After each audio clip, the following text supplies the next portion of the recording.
This is going to be one of the most difficult reviews that I'll ever give because it's not really going to be unbiased at all.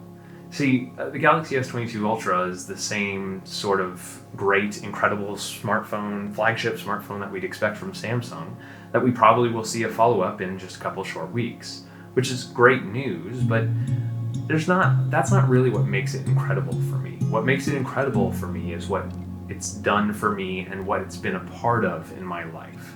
Technology could be very far removed. It could be inanimate. It could be just a tool that we use in order to get done what we need to get done. But it can also be a companion. It can also be something that we look to when we're depressed. It could be also something that causes us depression. It could be a lot of things. And the Galaxy S22 Ultra is a lot of that and more for me. First of all, I just want to get done with the basics.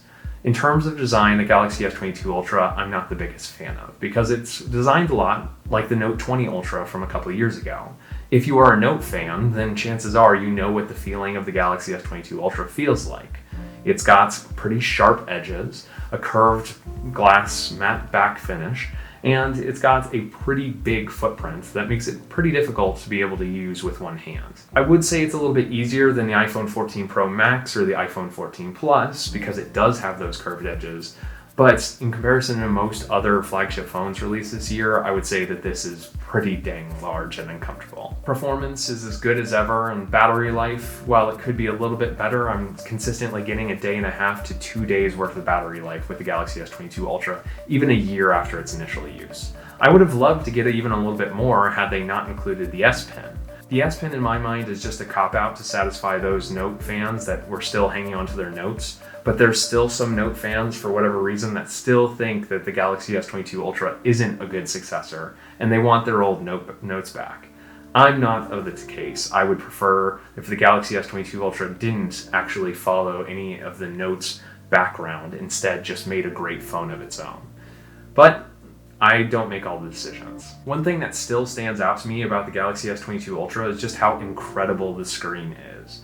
Yes, I've enjoyed my Pixel 7 Pro screen and my OnePlus 10 Pro screen and my iPhone 14 Plus screen, but none of those really can truly stand up to the gorgeousness that is the massive display that sits on the front of this phone. It's interesting because I found more and more that my Z Fold 4 has become my go-to phone during most days because I love that massive screen that you get on the inner fold, but it's also not the right aspect ratio for a lot of different modern YouTube videos. The Galaxy S22 Ultra does have a wider aspect ratio that fits a lot more modern videos, and it's a lot more comfortable to hold in one hand. So if, for example, I was using a Galaxy S22 Ultra on the road and I had my Galaxy Tab on at home to watch videos, I'd probably be fine with the difference. Instead, what I've been using is the Z Fold 4 for both on the road and at home. There are 2 times in specific that last year that made the Galaxy S22 Ultra so meaningful for me. The first one was when I went to a concert. I had ironically gone to a concert 5 years prior for the same bands, and I had brought my Moto Z with a Hasselblad zoom lens. And ironically, it had up to 10 times zoom. I compared my videos from that Hasselblad zoom lens on the Moto Z to my Galaxy S22 Ultra zoom lens. And it's incredible how far smartphone cameras have come since then. And it's incredible that you don't need this massive add-on to the back of your phone to be able to manage 10 times or even 30 times zoom with quite incredible quality.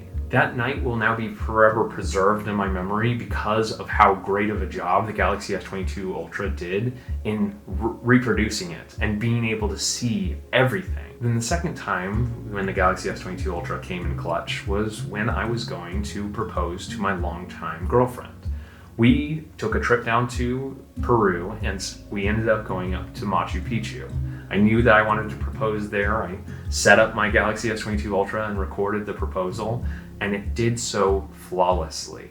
There was every opportunity. Everything could have gone wrong to lead to a bad video quality. Sun glare, or maybe the phone fell, or maybe for whatever reason it couldn't focus properly. But none of that stuff happened. It captured an absolutely incredible video that I wish I could share with y'all, but privacy. Afterwards, the Galaxy S22 Ultra with its ultra zoom lens and was able to take incredible photos of the entire trip that most other phones would never been able to take pictures of because they don't have that same sort of zoom lens. That's the kind of thing that really makes a phone special for me. Being able to do things that I would never be able to do with other phones.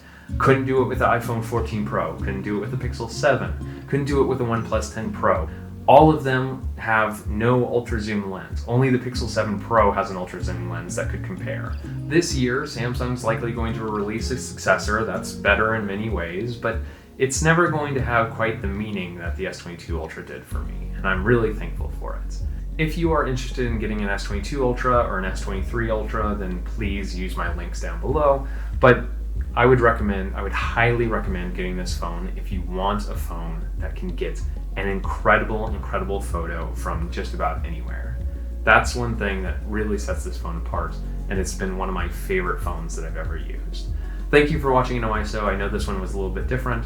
I've got more traditional reviews coming your way just in a few days, so be sure to get subscribed to the channel if you aren't already. Let me know down in the comments what your most meaningful experience was with a smartphone or any other device, and I'd love to hear them. Thank you for watching, and I'll catch you in the next one. See ya.